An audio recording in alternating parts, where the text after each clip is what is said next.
মতো লাগছে, কিন্তু দেখতে এতটা সুন্দর যে ভিডিও না করে আর থাকতে পারলাম না। যদি গন্ধ নেওয়া যায় আর সেই রকম কোনো ভাব নেই, খুব মিষ্টি খেতে এগুলো।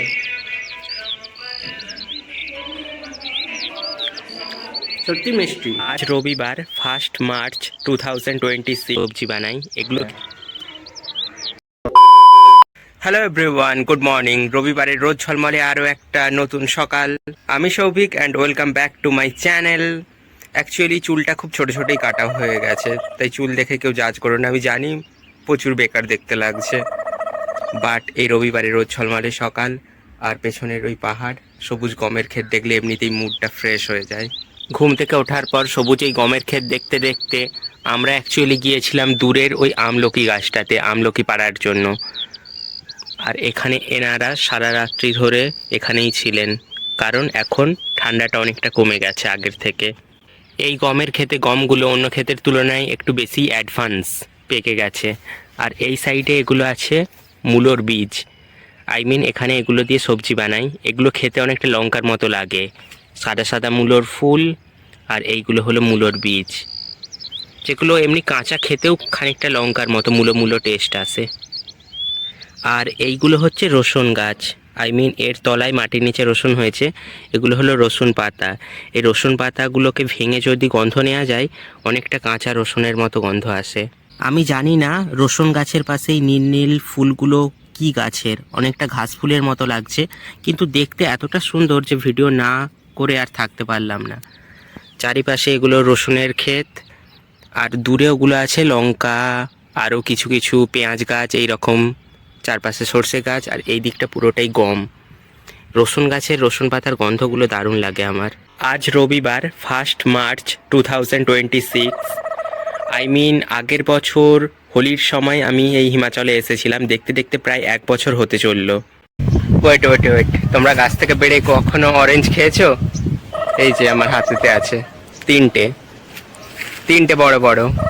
বেসিক্যালি আজকের ব্লকের স্পেশালিটি এটাই যে আমি এই প্রথমবার এত বড় অরেঞ্জ খাবো, পুরো জায়েন্ট সাইজের অরেঞ্জ। আমি যখন থেকে হিমাচলে এসেছিলাম তখন থেকেই রুমের কাছে এই অরেঞ্জের গাছটা দেখতাম। কিছু কিছু অরেঞ্জ এখনো গ্রিন আছে, মানে সবুজ, অ্যান্ড অবভিয়াসলি যেই অরেঞ্জের কালার অরেঞ্জ সেটা পেকে গেছে, দেখেই বোঝা যাচ্ছে। আর অনেকবার ধরে এই অরেঞ্জগুলোকে দেখতাম আর ভাবতাম কবে এগুলো ট্রাই করব। দেখতে দারুণ লাগতো, পুরো একদম অরেঞ্জ বলের মতো। যদিও আজ 1 মার্চ 2026, এটা যদি আমি জানুয়ারি বা ফেব্রুয়ারির দিকে ভিডিওটা বানাতাম তাহলে দেখতে পেতাম গাছ ভর্তি অরেঞ্জ। পুরো পাকা পাকা অরেঞ্জ। অরেঞ্জ পাকলে তো সেটার কালার অরেঞ্জই হবে, না হলে গ্রিন থাকে। আর এখানে আন্টি অনেকক্ষণ ধরে ট্রাই করার পর 2টো অরেঞ্জ পেড়েছে আর একটা পেড়ে রাখলো। এগুলো দেখতে অনেকটা বড় আর এর গাটা অমসৃণ, কিন্তু এর খোলাগুলো দারুণ খেতে। এইবার হয়তো তোমরা অনেকেই বলবে, কেন তুমি আগে কি কখনো অরেঞ্জ খাওনি বা অরেঞ্জ গাছ দেখোনি? হ্যাঁ, অরেঞ্জ তো প্রচুর খেয়েছি, কিন্তু ওয়েস্ট বেঙ্গলে থাকতে কমলা লেবুর গাছ একেবারেই না, কখনোই দেখিনি। কমলা লেবুগুলো পেরে রুমের দিকে এগোতে থাকলাম। বাট এই অরেঞ্জটা বাজার থেকে আমরা যেই রকম অরেঞ্জ কিনে খাই তার থেকে অনেকটাই ডিফারেন্ট। তো ব্যাপারটা হলো, এই অরেঞ্জের একটা ছবি আমি ইন্টারনেটে সার্চ করে যেটা বুঝলাম, এটা একটা টাইপের অরেঞ্জ যেটাকে সুমো সাইট্রাস, ইংলিশে নামটা এইরকমই দেখাচ্ছিল, আর বাংলায় দেখাচ্ছে কর্ণখাট্টা এইরকম কোনো নামে। তো এই অরেঞ্জের ভ্যারাইটিটা অনেকটা বড় হয়, অনেকে এটাকে ঢেউতলা কমলাও বলে। এটা অরেঞ্জ বা সাইট্রাস ফ্রুট প্রজাতিরই এক ধরনের ব্রিড, যেটা এই নর্থার্ন ইন্ডিয়াতে পাওয়া যায়। লেবুর খোসাগুলো অনেকটা মিষ্টি, বাতাবি লেবুর খোসার মতো অনেকটা, কিন্তু বাতাবি লেবুর খোসাতে যেই রকম কুটকুট করে মুখ বা জ্বালা জ্বালা করে সেই রকম কোনো ভাব নেই, খুব মিষ্টি খেতে এগুলো।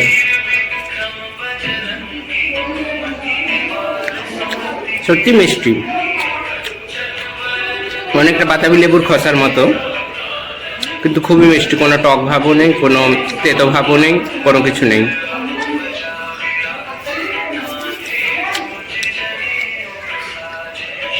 খুব টেস্টি, খোসাটাই মিষ্টি পুরো। আরও ইন্টারনেটে যতটাই এই অরেঞ্জের ব্যাপারে সার্চ করলাম ততটাই অবাক হয়ে গেলাম। নর্মাল অরেঞ্জের তুলনায় অনেক বেশি পরিমাণে ভিটামিন সি আরো অনেক মাইক্রোনিউট্রিয়েন্টস থাকে এর মধ্যে। আর এর খোসাটা অদ্ভুত রকমের মিষ্টি স্বাদ। আর ভেতরের যে অরেঞ্জের কোয়াগুলো ওগুলো খুব টক। এগুলোকে এইরকম মাখা বানিয়ে এখানকার লোকেরা খায়। এখানকার লোকাল ভাষায় এটাকে খাট্টা বলে। এটা অ্যাকচুয়ালি টক কমলা প্রজাতিরই একটা ভাগ, যা ভিটামিন সি এ ভরপুর। এই যে আমার হাতে রেডি ওই লেবু মাখাটা, অ্যান্ড এর খোসাটাই এতটা টেস্টি, ইউ ক্যান্ট বিলিভ কতটা টেস্টি এটা। এই যে লেবু মাখাটা, আমি সত্যিই বোঝাতে পারছি না এটার কতটা ফ্যান্টাস্টিক একটা টেস্ট আসে, মুখের ফ্লেভারকে পুরো এনহ্যান্স করে দেয়। অ্যাকচুয়ালি এই লেবুর সাথে ধনেপাতা, গুড়, হালকা লঙ্কা গুঁড়ো, নুন এইসব মাখা হয়, আর টেস্টটা অসাধারণ এক কথায় পুরো। আমার ভিডিওটা এখানে এন্ড হচ্ছে। So if you like this video then like, comment, share and don't forget to subscribe. Thank